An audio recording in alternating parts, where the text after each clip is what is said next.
श्री परशुराम देवाचार्य जी महाराज की कथा।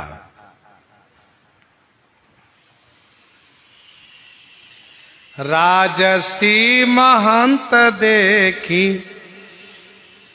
गयो को अंत लैन, बोल्यो जू अनंत हरि सगे माया टारिये। राजसी महंत माने रजोगुनी प्रधान महंत श्री परशुराम देवाचार्य जी का ठाट बाट देख करके, रजोगुनी में रहन सहन देख करके, आश्रम में अपार वैभव है, सुंदर इनकी गद्दी है, बढ़िया कपड़े पहनते हैं, बढ़िया प्रसाद पाते हैं। यह रजोगुण देख करके अंत लयन माने परीक्षा लेने के लिए वे गए और श्री परशुराम देवाचार्य जी से कहा कि भगवान श्री हरि अनंत है। महाराज जी, आप लोगों को शिक्षा देते हैं, लोगों को समझाते हैं क्या कि माया सगो न तन सगो, माया सगो न तन सगो, सगो न यह संसार। परशुराम यह जीव को सगो जो सृजन हार, सगो जो सृजन हार। माया सगो न तन सगो, सगो न यह संसार। परशुराम यह जीव को सगो जो सृजन हार। न तुम्हारा संबंधी माया है, न शरीर है, न ये संसार है। तुम्हारा संबंधी तो केवल वो है जिन्होंने जगत की रचना की है। परशुराम यह जीव को सगो जो सृजनहार। देखो भैया, सब जगत से ममता हटाना चाहिए। जननी जनक बंधु सुत दारा, तन धन भवन सुहृदय परिवारा। सब कई ममता ताग बटोरी, मम पद मनहि बांध बड़ी डोरी।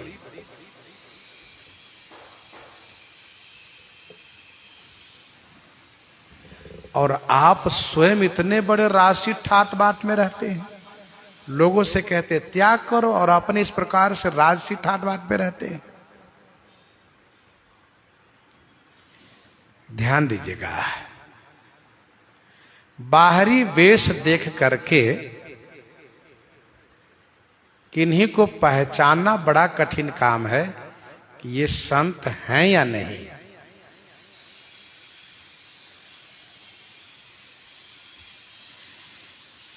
श्री पुंडरीक विद्या जी महाराज, श्री पुंडरीक विद्यानिधि जी महाराज, श्री पुंडरीक विद्यानिधि जी महाराज महाप्रभु श्री चैतन्य महाप्रभु के पार्षद थे। और ये अन्यत्र कहीं थे, वहां से महाप्रभु जी के दर्शन हेतु नवद्वीप में आए। तो सीधे महाप्रभु जी के पास न जा करके एक भक्त के घर ठहर गए। एक प्रेमी भक्त था, उसके घर ठहर गए। फिर कहा, और ऐसा कह करके सबको साथ लेकर के आए उस भक्त के घर, जहां श्री पुंडरीक विद्यानिधि जी महाराज ठहरे हुए थे। लोगों ने, साथ के लोगों ने दर्शन किया, शुरू किए, भागवत जी का श्लोक पढ़ना शुरू किए। तो सुनते ही पुंडरीक विद्यानिधि जी महाराज पलंग से नीचे गिर गए और उनके शरीर के सारे रोए खड़े हो गए, पसीने शरीर में आ गए, प्रेम का अष्ट सात्विक भाव उदित हो गया और भूमि पर लौटने लगे। तब लोगों ने समझा कि ये तो सचमुच रसिक भगवान के अनुरागी भक्त हैं।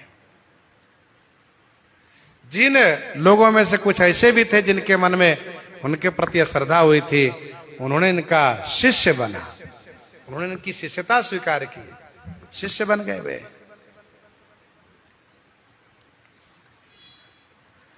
तो श्री परशुराम देवाचार्य जी से जब उन्होंने कहा और ये भी कहा कि यदि आप ये कहते हैं कि मुझे कहीं मोह ममता नहीं है और मैं नहीं चाहता हूं, यूं ही भगत को लाके देते हैं, मैं किसी से मांगता नहीं हूं, फिर भी यहां पर लोग लेकर आते हैं, तो इन्होंने कहा कि आप मेरे साथ जंगल में चलिए, सब त्याग कीजिए, वहां यदि कोई भक्त आपको लाके देते हैं तब हम मानेंगे कि हाँ आपका ये कहना यथार्थ है कि आप किसी को बुलाते नहीं, लेकिन जंगल में हम वहां चलेंगे जहां कि हम दोनों को वहां दूर दूर तक जानने वाले कोई ना हो। तो श्री परशुराम देवाचार्य जी ने कहा है तो बहुत बढ़िया विचार है, महाराजा बड़े उपकारी हैं, बहुत अच्छा किए कि आप यह बात आपने कही।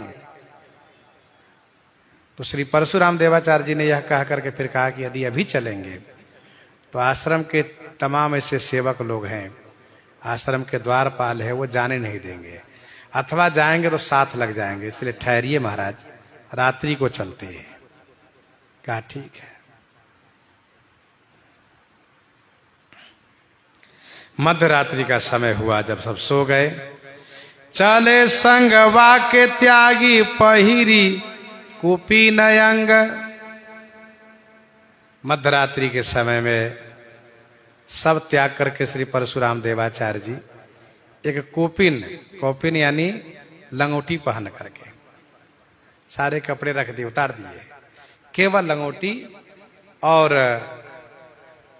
एक जो ब्रह्म पात्र होता है काठ का, कमंडल, लौकी के तुम्बी, उसको लेकर के चल दिए। कहां से चल दिए? तो मंदिर के पीछे वाले भाग से निकल लिए, और जब चल दिए तो उन संत जी ने कहा महाराज जी इसको बंद तो कर दीजिए, मान लीजिए कहीं चोर अंदर चला गया तो परशुराम देवाचार्य जी ने कहा कि जिनको हम त्याग कर रहे हैं तो उसके लिए चिंता क्यों सोच रहे हैं कि चोर ले जाएगा? अब जो हो सो हो, उसे क्या मतलब है? गेट खुला छोड़ के चल दिए, पीछे वाले गेट से निकल लिए। दोनों चलते चलते चलते चलते चलते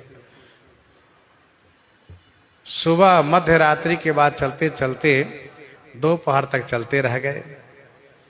एक जगह स्नान आदि किए, नित्य नियम किए, फिर चलते रह गए। घने जंगल में जाकर के एक पर्वत की कंदरा दिखाई पड़ा, उसी कंदरे में परशुराम देवाचार्य जी बैठ गए। तब कोई मोबाइल का जमाना नहीं था, कोई सोशल मीडिया का जमाना नहीं था। आप जाकर के वहां बैठ गए, छुप गए, भजन करने लगे। तो साथ में जो बाबा जी गए थे उनको बड़ी जोर की भूख सताने लगी।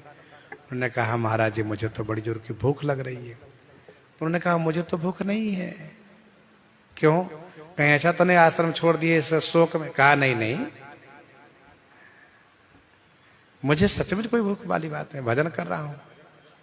आपको भूख लगी है तो आप भिक्षा लेकर आ जाइए। तो वे गए भिक्षा लेने के लिए। भिक्षा लेने के लिए वे गए तो उन्होंने एक गांव में जाकर के, दूर गांव में जाकर के कुछ आटा, कुछ नमक प्राप्त किया। तो बाटी बनाई उन्होंने, और कुछ बाटी बना करके और भगवान को भोग लगा करके मन में आके चलो उन्हीं के साथ बैठ के पाएंगे, लेकर आए। तो यहां देखा, यहां तो चकाचक सब चल रहा है। चले संग बाके त्यागी पहिरी कुपी नयंग, बैठे गिरी कंदरा में लागी ठौर प्यारिये, लागी ठौर प्यारिये। ठौर माने वह स्थान बहुत प्रिय लगा इनको।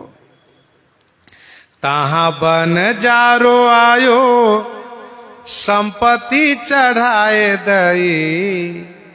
स्वामी प्रियादास जी कहते वहीं बनजारा आया और बहुत संपत्ति श्री परशुराम देवाचार्य जी को अर्पित किया।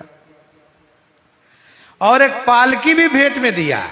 हाँ, बंजारा गांव से चला था, कोई सिद्ध महात्मा जंगल में दिखाई देंगे, वो नहीं जानता था कि सिर्फ परशुराम देवाचार्य जी हैं।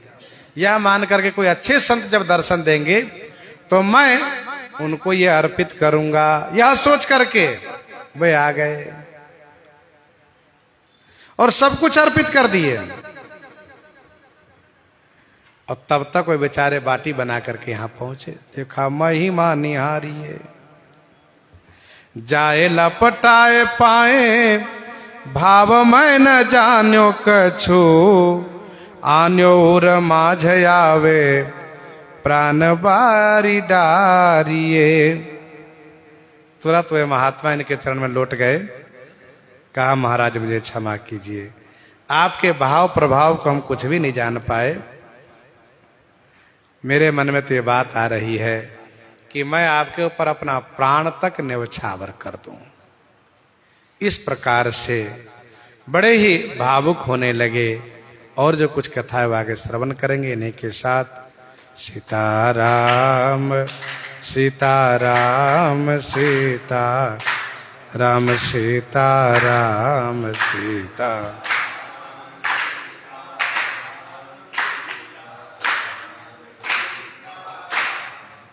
सीताराम।